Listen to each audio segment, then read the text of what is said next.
سیدنا ابو بکر صدیق رضی اللہ تعالیٰ عنہ ایک دن آپ کے والد ابو قحافہ نے ابھی اسلام قبول نہیں کیا تھا کہ نبی کریم صلی اللہ علیہ وآلہ وسلم کے متعلق چند نازیبا الفاظ جو ہیں وہ بیان کیے. سیدنا ابو بکر صدیق رضی اللہ تعالیٰ عنہ نے اپنے باپ کے منہ پر تماچا مار دیا اور پھر یہ بات پھیلی، آقا کریم صلی اللہ علیہ وسلم کی بارگاہ میں پہنچی. تو سیدنا صدیق اکبر سے آقا نے پوچھا، تو سیدنا صدیق اکبر رضی اللہ تعالیٰ عنہ نے عرض کیا کہ یا رسول اللہ صلی اللہ علیہ وسلم، اس وقت میرے ہاتھ میں تلوار نہیں تھی، اگر تلوار ہوتی تو میں اپنے باپ کا سر تن سے جدا کر دیتا کہ اس نے آپ کے متعلق ایسے نازیبا کلمات کہے ہیں. تو جب یہ بات ہوئی تو قرآن مجید میں سورہ مجادلہ میں یہ آیت اتری، لا تجدوا قوما یؤمنون باللہ والیوم الآخر یوادون من حاد اللہ ورسولہ ولو كانوا آباءهم او ابناءهم او اخوانهم او عشیرتهم اولئک كتب فی قلوبهم الایمان وأیدهم بروح منہ. اللہ تعالیٰ نے قرآن مجید میں یہ آیت اتاری، تم نہ پاؤ گے ان لوگوں کو جو یقین رکھتے ہیں اللہ پر اور یوم آخرت پر کہ دوستی کرے ان سے جنہوں نے اللہ اور اس کے رسول صلی اللہ علیہ وسلم سے مخالفت کی، اگرچہ وہ ان کے باپ ہوں یا بیٹے یا بھائی یا کنبے والے قریبی رشتہ دار. تو اس آیت مقدسہ نے اس بات کو صاف کر دیا کہ اگر کوئی باپ کا رشتہ ہے، بیٹے کا رشتہ ہے، بھائی کا رشتہ ہے یا رشتہ دار ہے، اگر وہ رسول اللہ کے وفادار نہیں تو ان سے ہمارا کوئی رشتہ نہیں. قرآن مجید نے اس آیت میں یہ بتا دیا گیا کہ جو رسول اللہ صلی اللہ علیہ وسلم کا وفادار ہوگا، جو رسول اللہ کا غلام ہوگا، تو پھر اسی کے ساتھ ہماری دوستی ہے. اگر حضور صلی اللہ علیہ وسلم کا کوئی غلام نہیں، کوئی آپ کی عزت نہیں کرتا، کوئی اس بارگاہ کا ادب نہیں کرتا، تو اس کے ساتھ ہمارا کوئی تعلق نہیں ہے. اور یہی وہ لوگ ہیں جن کے دلوں میں اللہ نے ایمان نقش فرما دیا اور اپنی طرف کی روح سے ان کی مدد کی. تو دوستو، صحابہ کرام نے اپنے افعال سے، اپنے اعمال سے یہ کر کے دکھایا کہ جب جنگ بدر کا موقع تھا تو سیدنا ابو بکر صدیق رضی اللہ تعالیٰ عنہ کے صاحبزادے عبد الرحمن رضی اللہ تعالیٰ عنہ، جنہوں نے اس وقت تک سلام قبول نہیں کیا تھا، وہ کفار کی طرف سے لڑ رہے تھے. جنگ کے بعد انہوں نے کہا کہ آپ میری تلوار کے نیچے 2 مرتبہ آئے تھے، میں نے آپ کو چھوڑ دیا تھا. تو سیدنا صدیق اکبر رضی اللہ تعالیٰ عنہ نے ارشاد فرمایا، اگر تم ایک مرتبہ بھی میری تلوار کے نیچے آ جاتے تو میں تمہارا سر تن سے جدا کر دیتا، کیونکہ تم آقا کریم صلی اللہ علیہ وسلم کی مخالفت میں آئے ہوئے تھے. پھر حضرت مصعب بن عمیر رضی اللہ تعالیٰ عنہ نے اپنے بھائی عبداللہ بن عمیر کو قتل کیا جنگ بدر میں.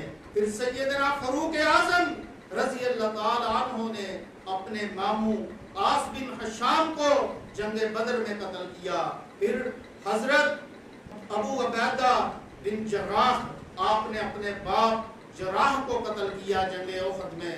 اسی طرح سیدنا علی المرتضیٰ شیر خدا اور سیدنا حمزہ رضی اللہ تعالیٰ عنہ نے اپنے رشتہ داروں کو قتل کیا. تو قرآن مجید کی اس آیت نے بتا دیا کہ جو رسول اللہ کا غلام ہے اس سے ہمارا تعلق ہے، اور جو رسول اللہ کا غلام نہیں اس سے ہمارا کوئی تعلق نہیں. جو رسول اللہ کا ادب کرے گا ہمارا وہ دوست ہے، جو حضور کی بارگاہ کا ادب نہیں جانتا اس سے ہمارا کوئی تعلق نہیں ہے، اس سے ہمارا کوئی رشتہ نہیں ہے.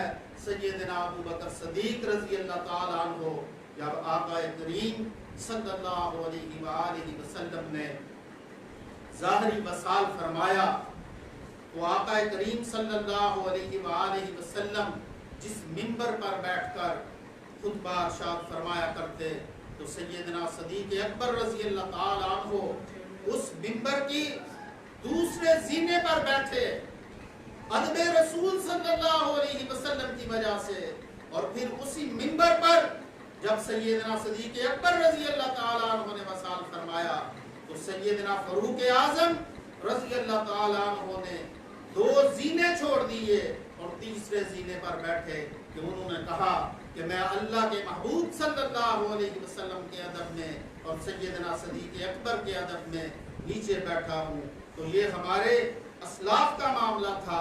और फिर सैयदना सदीक अकबर रजी अल्लाह ताला अन्हु जब भी कोई वफद मदीना मुनव्वरा में रिसालत इमाम सल्लल्लाहु अलैहि वसल्लम की मुलाकात के लिए आता तो सैयदना सदीक अकबर रजी अल्लाह ताला अन्हु स्पेशल एक आदमी भेजते जो उनको बारगाह मुस्तफा सल्लल्लाहु अलैहि वसल्लम के आदाब सिखाता कि किस तरह तुमने हुजूर सल्लल्लाहु अलैहि वसल्लम की बारगाह में हाजिर होना है।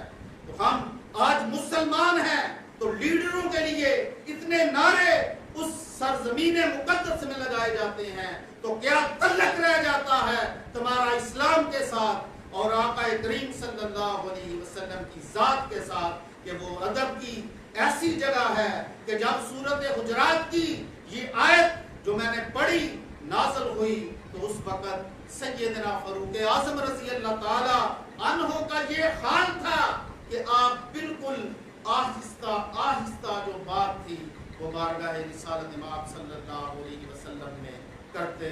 और इसी तरह सैयदना अबू बकर सदीक रज़ी अल्लाह ताला अन्हु का हाल था कि उन्होंने बिल्कुल आस्ता आस्ता आवाज से बात करना शुरू की और ये इरादा कर लिया कि तादम वापसी जिंदगी के आखिरी दिन तक मैं बारगाह रिसालत इमाम सल्लल्लाहु अलैहि वसल्लम में ऊंची आवाज में बात नहीं करूंगा। ये सहाबा का शेबा था। इसीलिए ख्वाजा फखरुद्दीन सियालवी रहमतुल्लाह अलैह ने कहा था बाबे जबरील के पहलू में जरा धीरे से फहर जिबरील को ये कहते हुए पाया गया अपनी पलकों से दरियार पे दस्तक देना। ऊंची आवाज हुई उमर का सरमाया गया। ये तो वो बारगाह है जहां पर सहाबा कराम रज़वानुल्लाह ताला अलैहिम अजमाइन अपनी उंगलियों के टूड़ों से दस्तक देते हुए नजर आते हैं। ये वो बारगाह है जहां का अदब सिखाया गया। हमारे इस्लाफ ने हमको सिखाया, हमारे रहनुमाओं ने जिन्होंने इश्क और मोहब्बत के आका करीम सल्लल्लाहु अलैहि वसल्लम से इश्क और मोहब्बत की, उस सरजमीन से मोहब्बत की, उन्होंने हमें मोहब्बत की तालीम दी। शाह अब्दुल हक मुहद्दिस देहलवी रहमतुल्लाह अलैह ने उस सरजमीन के जर्रों से मोहब्बत की तालीम दी। शाह अब्दुल हक मुहद्दिस देहलवी रहमतुल्लाह अलैह मदीने की सरजमीन में जूता उतार दिया करते थे, नंगे पांव सरजमीन पर वो जाते थे। मेरे हुजूर किबला आलम रहमतुल्लाह अलैह यहाँ तक फरमाते कि मदीना मुनव्वरा की अगर दही खट्टी हो तो उसको भी खट्टा न कहा जाए। तो उस बारगाह के अदब हमारे असलाफ ने ऐसे सिखाए। फिर सैयदना सदीक अकबर रज़ी अल्लाह ताला अन्हु नमाज कितना आला मुकाम है अल्लाह ताला की इबादत का। सैयदना सदीक अकबर रज़ी अल्लाह ताला अन्हु नमाज पढ़ाते हैं, सहाबा इकराम पीछे हैं। आका करीम सल्लल्लाहु अलैहि वसल्लम अपने हुजरा अनवर से पर्दा हटाते हैं तो सहाबा की निगाहें चेहरा मुस्तफा पर जाकर पड़ जाती हैं। नमाज की हालत में सहाबा का ऐसा अमल है। फिर एक और मौके पर जब आका करीम सल्लल्लाहु अलैहि वसल्लम कहीं बाहर गए हुए थे तो सैयदना सदीक अकबर रज़ी अल्लाह ताला अन्हु नमाज पढ़ा रहे थे कि आका करीम दौराने नमाज में आ गए। सहाबा कराम ने तालियां बजाकर सैयदना सदीक अकबर को आगाह किया कि नबी करीम सल्लल्लाहु अलैहि वसल्लम तशरीफ ले आए हैं। सैयदना सदीक अकबर अपने मसल्ले से पीछे आ जाते हैं तो क्या अलामा ने कहा था, इसीलिए अज़ां अज़न से तेरी शक्का तराना बनी, नमाज उसके नजारे का एक बहाना बनी। अदाए दीद सरापाए न्याज थी तेरी, किसी को देखते रहना नमाज थी तेरी। तो सैयदना सदीक अकबर रज़ी अल्लाह ताला अन्हु इस बारगाह के आदाब सिखाते हुए नजर आते हैं।